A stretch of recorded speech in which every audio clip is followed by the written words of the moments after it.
حضرت علی رضی اللہ تعالی عنہ فرماتے ہیں، تین انسان تین چیزوں سے محروم رہیں گے: غصے والا صحیح فیصلے سے، جھوٹا عزت سے، اور جلد باز کامیابی سے۔ یہ دنیا بھی کتنی عجیب ہے، ایماندار کو بیوقوف، بے ایمان کو عقل مند اور بے حیا کو خوبصورت کہتی ہے۔ حضرت علی رضی اللہ عنہ فرماتے ہیں، جب تمہاری مشکلاتیں حد سے بڑھنے لگے تو سمجھ لو اللہ تمہیں کوئی بلند مقام دینے والا ہے۔ جس زمین پر بارش نہ ہو وہاں کی فصلیں برباد ہو جاتی ہیں، اور جس گھر میں دین نہ ہو وہاں کی نسلیں برباد ہو جاتی ہیں۔ جو شخص آپ کی قدر نہیں کرتا، اس سے چپ چاپ دور ہو جانا ہی بہتر ہے۔ حضرت علی رضی اللہ عنہ فرماتے ہیں، دوست کے ساتھ اس نمک کی طرح رہو جو کھانے میں دکھائی نہیں دیتا، لیکن اگر نہ ہو تو اس کی کمی بہت محسوس ہوتی ہے۔ دل کو قابو میں رکھنا اور اختیار ہونے کے باوجود ناجائز خواہشات پر عمل نہ کرنا، یہی اصل مردانگی ہے۔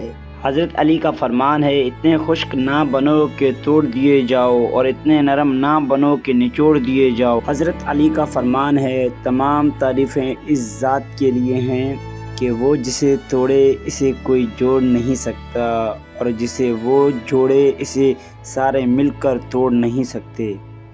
حضرت علی فرماتے ہیں، دوست کی غلطی ریت پر لکھو تاکہ پانی اسے مٹا سکے، اور دوست کے احساس پتھر پہ لکھو تاکہ کوئی اسے مٹا نہ سکے۔ حضرت علی فرماتے ہیں، انسان اپنی غلطی پر اچھا وکیل تو بن جاتا ہے، لیکن دوسروں کی غلطی پر سیدھا جج بنتا ہے۔ حضرت علی فرماتے ہیں، دنیا تمہیں اس وقت تک نہیں ہرا سکتی جب تم خود سے نہ ہار جاؤ۔ حضرت علی فرماتے ہیں، جسے تقدیر پر یقین ہوتا ہے وہ اپنی اوپر نازل ہونے والی مصیبتوں سے نہیں گھبراتا۔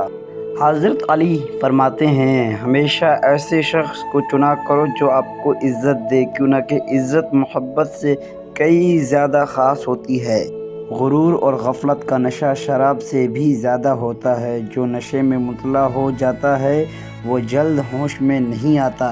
حضرت علی فرماتے ہیں، رزق کے پیچھے اپنا ایمان خراب مت کرو، کیونکہ رزق انسان کو ایسے تلاش کرتا ہے جیسے مرنے والے کو موت۔ جو دکھ دے اسے چھوڑ دو، لیکن جس کو چھوڑ دو اسے دکھ نہ دو۔